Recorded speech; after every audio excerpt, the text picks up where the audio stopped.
We got 100 fish in a 50-foot area here to work with, right? Well, I think I just saw a fishy. Oh, yeah. Perfect Ganaraska River rainbow trout. Oh, oh, oh. Hey, nice. Beautiful fish. It's a nice looking fish. That's gorgeous, that fish. The Fish in Canada Show, brought to you in part by Ram Trucks, built to serve. Princecraft Boats, dominate the waters. Garmin Panoptics, all-seeing sonar. Mercury Outboards, go boldly. And Outdoor Canada, Canada's only national fishing and hunting magazine. Yes, we're in for some good fishing in Canada.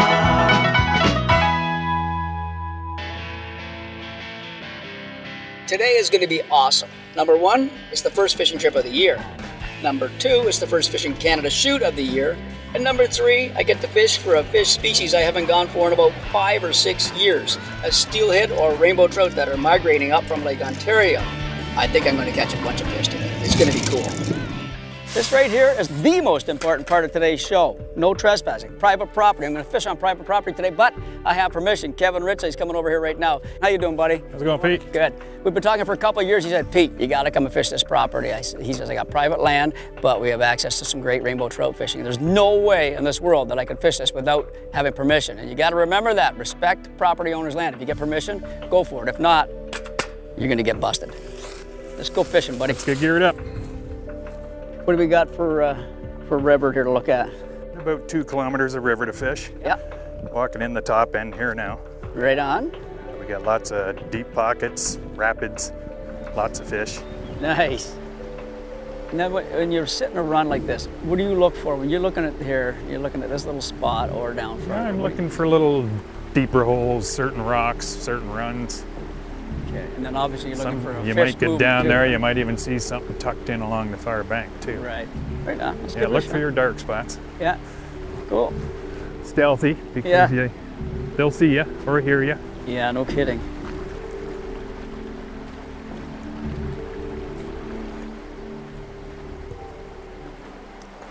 Well, I think I just saw a fishy.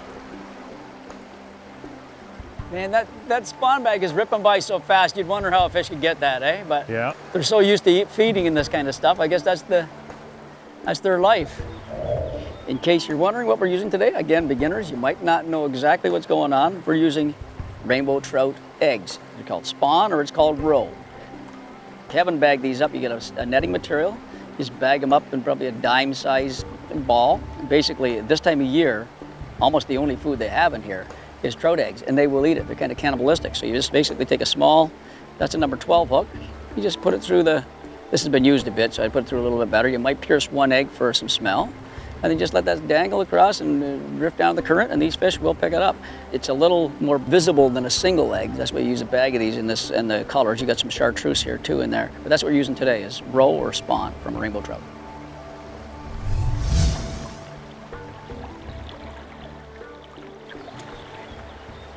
That's a good one right there.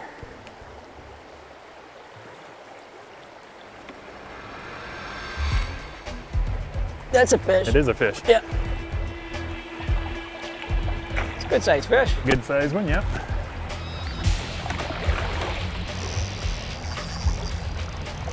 And it's a good size one too. I think so, eh?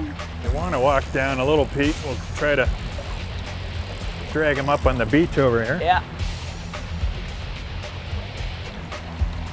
Always be careful when you got these waders on and you're walking. If you have a reason to have chest waders, aside from once a year fishing, get yourself a pair of chest waders. They're the best to do this kind of fishing with. You can access the whole river. That said, hip waders like I have on today are no problem, especially when you got a guy like Kevin with you. You can work together to access all the different areas. Rubber boots you can get away with. You're probably gonna get wet feet, but definitely do not wear hiking boots or running shoes because you will get wet feet for that. Yeah, he's a little ugly. That's good. First one of the year, I need to be ugly. Wow, is he ever scarred up, eh? A little beat up, is he, buddy? He's a little beat up. Yeah, male. It looks like it, eh? Beautiful. Oh, look at this. Nice, nice. Look at that guy. Now that's all from spawning, right? Yep, all the these shallow marks waters. like that, and all these Bellies little all stars wore up. wore out. That's the rituals of spawning, the fins. Swimming up the shallow rapids. Put them back, bud. Let him go here and let him kick a few times. This guy doesn't look like the youngest fella. I'll tell you what, they scrap good. You know, that's not a huge fish, but they scrap so nice. Sometimes the smaller ones you get will even scrap more. Oh yeah, you get little jumpers, eh? Beautiful. One hanging out off the bank on the other side there. Ooh, he chased it. That was awesome. Nice. That was cool.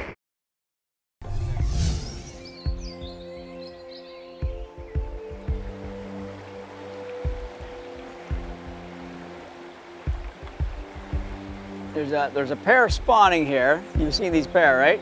And there's one hanging out off the undercut bank on the other side there. And then there's a little guy hanging out right here.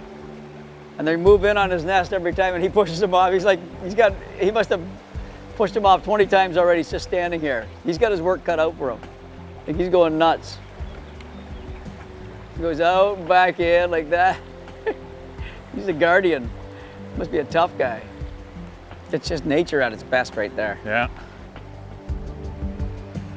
That's another thing I would hear is early in the year like this is the first week of open season. On a really cool spring, a lot of these fish haven't even spawned yet. Or probably the majority of them haven't even spawned yet. So you see these ones that are sitting in these little areas waiting and staging, those are the ones you catch. And then if you see one that's making a bed or two that are nesting, stay away from those because there's so many other fish around. Why bother the ones that are spawning? There's one. Oh, there he's got one. He's got one. That's a big one, that Big one. female. Right against the bank almost. Hey? Right against the bank over there almost. Oh yeah? Started drifting over here and then I went over further. I worked my way right across the river and bam. Well, if you can keep him in this area, we got a good landing spot for him. Oh yeah, that's gorgeous. Oh, get out of those sticks.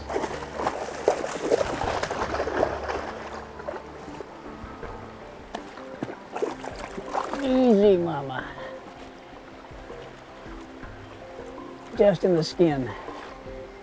Perfect Ganaraska River steelhead, rainbow trout. Close to your average one right there. Yeah? That one's ready. Didn't care. That one didn't care. Not much release work on her. Wow, that water is frigid. Well done, buddy. That's a good looking fish. There she goes. Never come to a river like this fishing steelhead or rainbow without your polarized glasses. They are crucial. You'll see the fish and you'll see the areas they hang in. And more importantly, you can watch the fish's reaction. If you're running a bait beside that fish or close to that fish, and all of a sudden he does this little turn like that, and he hasn't been moving at all, he's got your bait. You can set the hook. Watch his movements, and you'll get that fish. Ooh, he chased it. That was awesome. Nice. That was awesome. Turn right around. That fish come back down for it. That was cool. I drifted past the fish. She turned around, come down, picked it off, and went back up. That's what this fishing is all about right here. Yeah, that's nice when you see that go. Oh, that's just an aggressive fish that decided to, okay, enough is enough. It's another beauty. Yeah, good looking fish, man. A long, soft action rod is really valuable here. The reason being is you can go down to a really light line if you have to. And then that rod is like a shock absorber. With that 4 or 5 pound test line, even though it's so light and you got a 10-pound fish on, with that big rod bending over and that parabolic curve, it really allows you to get that fish in and whoop his butt. That's why this rod can really, one of the advantages to this big rod. Like that, right there. Ooh, yeah. She's a dandy, eh? Oh, yeah. We could let her swim right out of there if you wanted. Well, probably. So there's very little handling on that fish. You just get her over the top of the rim and back in. She'll be good, you watch. Boom, there she goes right beside us. Hello, see you later, little girl. Right back into her spot. That was so cool, that fish doing that. Drifted past that fish. What she was doing, she's sitting this way. It drifted past her. She said, no, I don't want to do that. Like that, come back and nailed the rope. Seen it go by her. It's like, it's almost like a a lure. It's not a lure, right? But she knows it's food. It's the same thing as you fishing a lure, and fish will attack at certain times. A lot of times these fish are just drifted by them enough and they'll just move sideways a little bit to eat it. She let it go past, said, okay, wait a minute, turn around, come back. That might be one of the coolest trout bites I've ever had, buddy, because I don't do this a whole lot, so that's pretty neat to see how aggressive they can be. It's a game of chess. I don't know how to play chess, but, oh! Good job, bud. That was funny.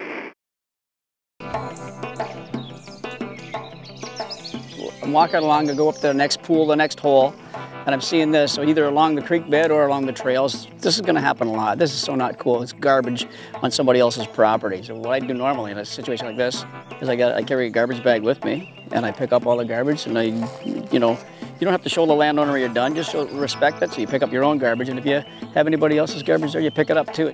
It's respect to the landowner, Kevin in this case, or it's just respect to Mother Nature. It's just so awful to see something like this. So clean up as best you can, and the place will be better for the next person. And now I can feel good about going fishing again.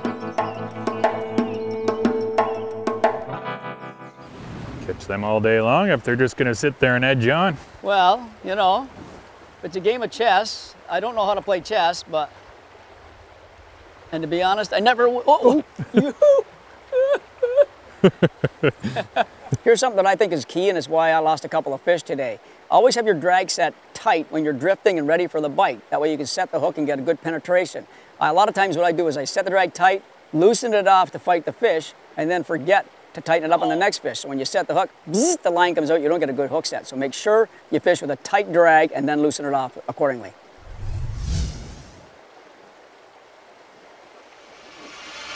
There he is, I got him. That's the one I saw back in the back of the pool.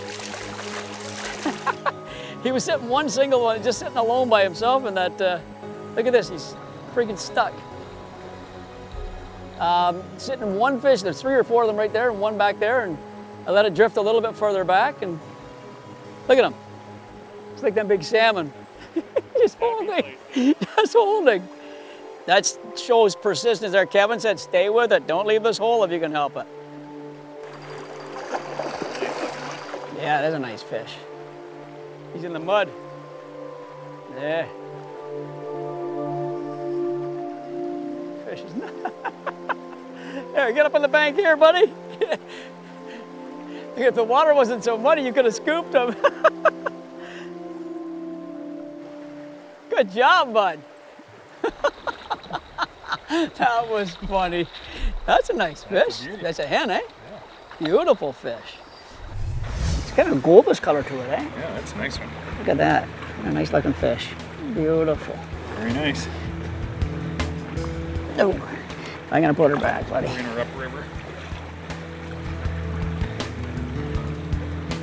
Oh, she's ready to go. Ready to go. See you later. Perfect. That fish, there was 2 or 3 of them sitting here in this hole, and he said, no need to go up river any further. If he's got fish that are active here, we had a couple bites. He got one across the river. I had a couple bites, missed them. And then there was 2 or 3 of them sitting right here, and there was one dragging in the back. And it went right past her, and she ate it the first time, so that's cool. That is so neat. Oh. Whoa! Nope. Oh!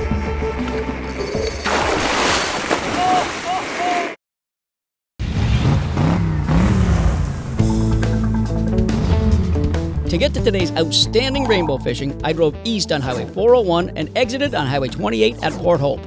From there, I drove north and met Kevin at his private property on the Ganaraska River.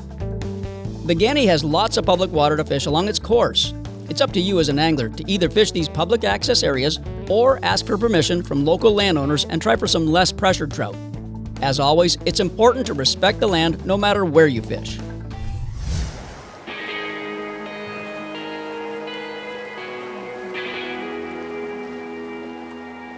Yeah, you got him. That's cool. He's got some spunk, that one.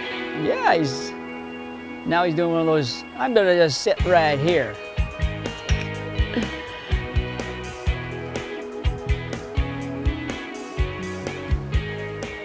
You can certainly get away with spinning reels in this situation. Guys that use the center pin reels, these guys are really hardcore, really good steelhead anglers. You don't need to get that. So you can use your spinning. If you want to get into it heavy duty, get a center pin reel. And as well, you can use a really good bait caster. It works almost the same way as a center pin. Funny, when they see that shallow water, they just go right up. Yeah, they don't like the shallow water. They don't like it, do they? They go to the deep. Here we go. What? Let's see the scoop happening here. There's the advantage of having a guy with a net. Nope. Whoa! Nope. Trying to get him before he goes downriver. There he goes. Oh! I'm gonna drop him back.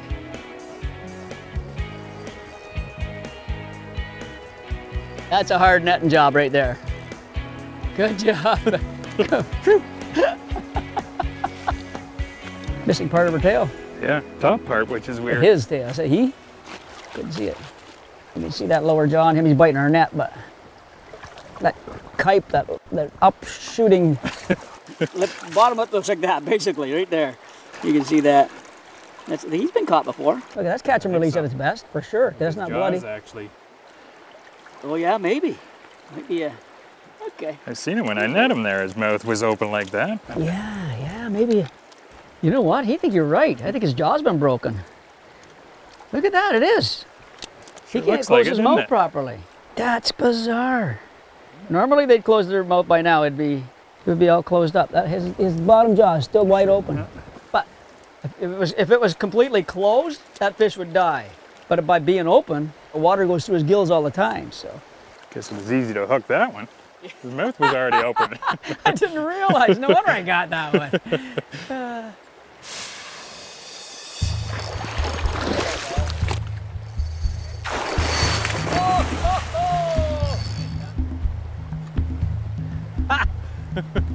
He's got you going, doesn't he?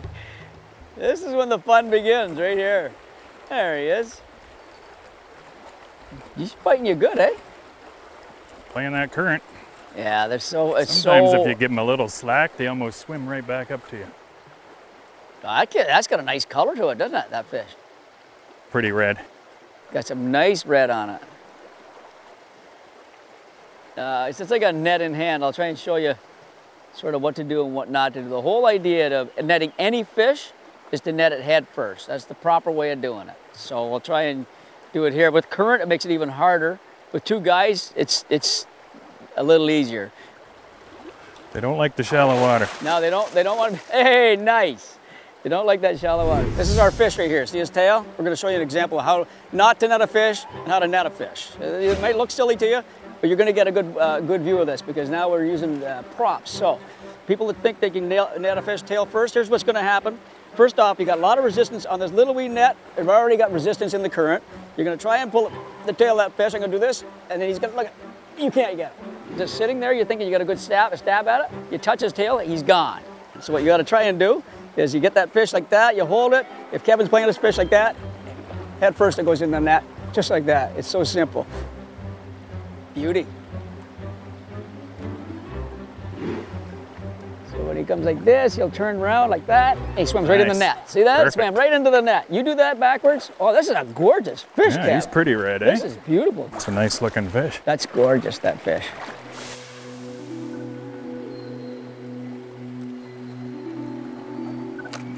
Look at that.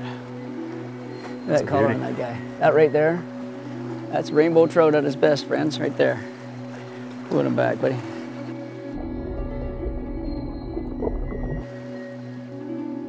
Nice.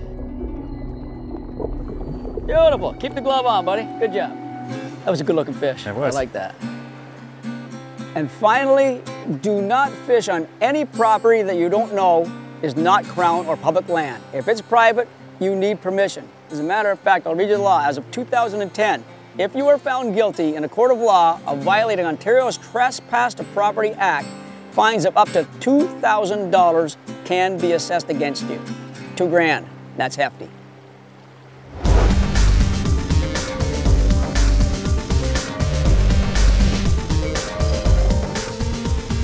Today's Garmin Hotspot is on a privately owned piece of land along the upper Ganaraska River, which feeds into Lake Ontario. Oftentimes, landowners will grant anglers permission to access their property. If and when you are granted permission, please show respect and leave the property as good or better than when you arrive. Be smart, and you may have a private fishing area for years to come. For more hotspots, check out fishingcanada.com.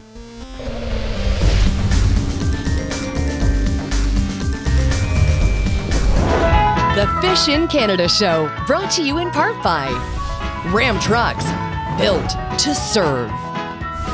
Princecraft Boats, dominate the waters. Garmin Panoptics, all-seeing sonar. Mercury Outboards, go boldly. And Outdoor Canada, Canada's only national fishing and hunting magazine. Closed captioning for this episode is brought to you by fishingcanada.com, the gateway to your next fishing adventure.